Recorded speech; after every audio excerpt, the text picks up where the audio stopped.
জয় রাধে। আজকের পাঠ চৈতন্য বৃক্ষের মূল স্কন্ধ ও শাখা প্রশাখা শ্রী চৈতন্য চরিতামৃত আদি লীলাখণ্ড শ্লোক 78-79। খণ্ডবাসী মুকুন্দ দাস শ্রী রঘুনন্দন নরহরি দাস চিরঞ্জীব সুলোচন এই সব মহাশয়া শাখা চৈতন্য কৃপাধাম প্রেম ফল ফুল করে যাহা তাহা দান। শ্রী খণ্ডবাসী মুকুন্দ ও তাঁর পুত্র রঘুনন্দন ছিলেন 39তম শাখা, নরহরি ছিলেন 44তম শাখা, চিরঞ্জীব ছিলেন 41তম শাখা এবং সুলোচন ছিলেন 42তম শাখা। তারা সকলেই ছিলেন শ্রী চৈতন্য মহাপ্রভুরূপ কৃপা বৃক্ষের বড় বড় এক একটি শাখা। তারা ভগবৎ প্রেমের ফুল ফল সর্বত্র বিতরণ করেছিলেন। শ্রী মুকুন্দ দাস ছিলেন নারায়ণ দাসের পুত্র এবং নরহরি সরকারের জ্যেষ্ঠ ভ্রাতা। তার দ্বিতীয় ভ্রাতার নাম ছিল মাধব দাস এবং তার পুত্রের নাম ছিল রঘুনন্দন দাস। রঘুনন্দন দাসের বংশধরেরা এখনও কাটোয়া থেকে 4 মাইল পশ্চিমে শ্রীখণ্ড নামক গ্রামে বাস করেন।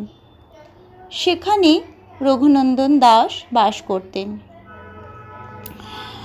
রঘুনন্দন দাসের কানাই নামক একটি পুত্র ছিল। তার 2 পুত্র, নরহরি ঠাকুরের শিষ্য মদন রায় ও বংশী বদন। তাহলে রঘুনন্দন দাসের কানাই নামক একটি পুত্র ছিল, আর কানাইয়ের পুত্র 2জন পুত্র তার যারা হচ্ছে নরহরি ঠাকুরের শিষ্য। কি নাম? তাদের নাম হলো মদন রায় ও বংশী বদন। এই বংশে এখনো পর্যন্ত কিঞ্চিদধিক 400 ব্যক্তি জাত হয়েছেন। তাদের ধারাবাহিক বংশপ্রণালী শ্রীখণ্ডে আছে।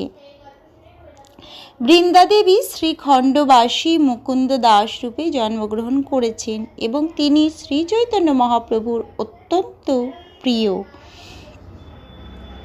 মধ্যলীলার 15 পরিচ্ছেদে তার অতি আশ্চর্য রকমের কৃষ্ণ প্রেম বর্ণনা করা হয়েছে। ভক্তি রত্নাকরের 8ম তরঙ্গে বর্ণনা করা হয়েছে যে রঘুনন্দন শ্রী চৈতন্য মহাপ্রভুর একটি বিগ্রহ সেবা করতেন।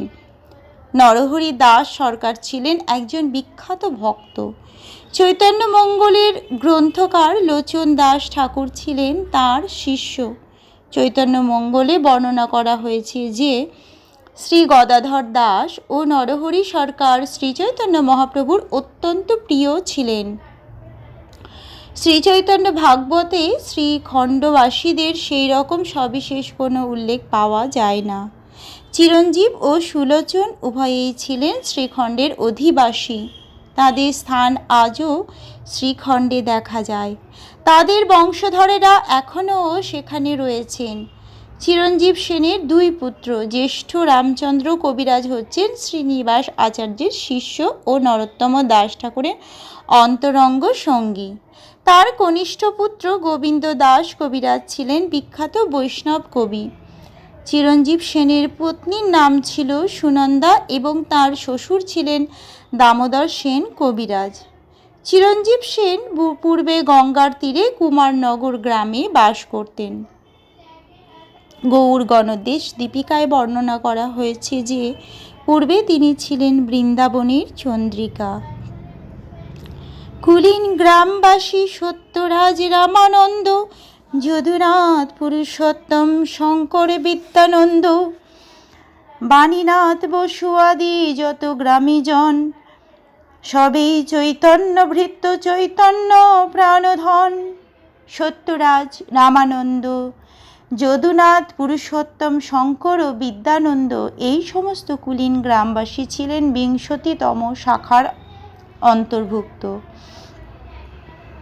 বাণীনাথ বসু আদি সমস্ত কুলীন গ্রামবাসী ছিলেন শ্রী চৈতন্য মহাপ্রভুর ভৃত্য এবং শ্রী চৈতন্য মহাপ্রভু ছিলেন তাদের প্রাণধন। প্রভু কহে কুলীন গ্রামের যে হয় কুকুর, সেই মোর প্রিয় অন্য জন রহুদূর। কুলীন গ্রামের ভাগ্য কহনে না যায়, শুকর চড়াই ডোম সেহ কৃষ্ণ গায়। শ্রী চৈতন্য মহাপ্রভু বলেছিলেন, অন্যদের কথা দূরে থাক, কুলীন গ্রামের কুকুর পর্যন্ত আমার অত্যন্ত প্রিয়।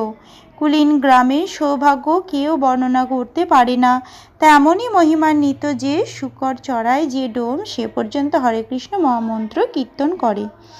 অনুপম, বল্লভ, শ্রীরূপ, সনাতন এই তিন শাখা বৃক্ষের পশ্চিমে সর্বোত্তম। পশ্চিম দিকে রয়েছে চৈতন্য বৃক্ষের ত্রিচত্বারিংশতিতম, চতুশ্চত্বারিংশতিতম এবং পঞ্চচত্বারিংশতিতম শাখা। শ্রী সনাতন, শ্রী স্বরূপ, শ্রীরূপ ও অনুপম তারা ছিলেন সর্বোত্তম।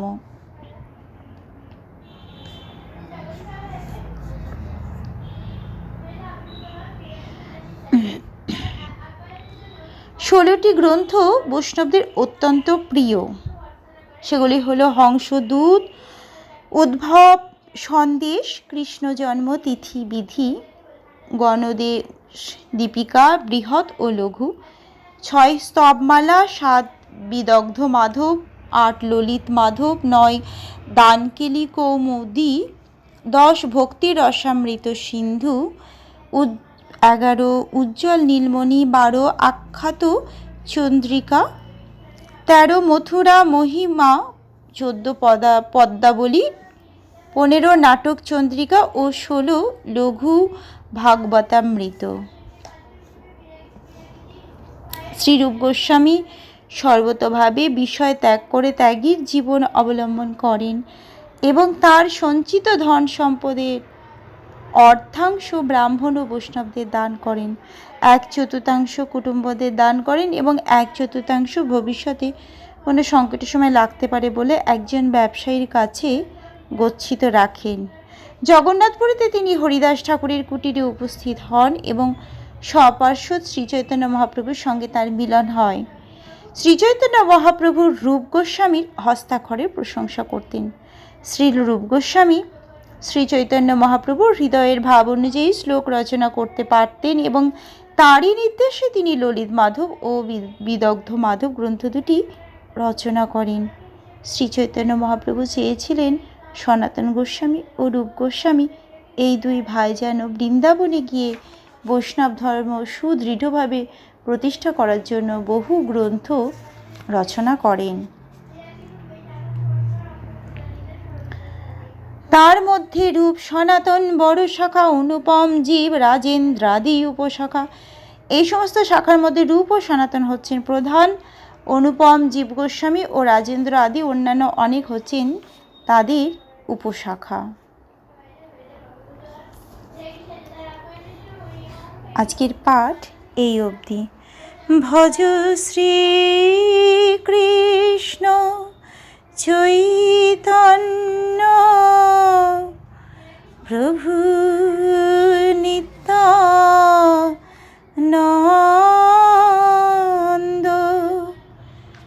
শ্রী অদ্বৈত গদাধর শ্রীবাসাদি গৌর ভক্ত বৃন্দ। হরে কৃষ্ণ কৃষ্ণ কৃষ্ণ হরে হরে, হরে রাম রাম রাম হরে হরে। জয় রাধে জয় রাধে, জয় রাধে জয় রাধে, জয় রাধে।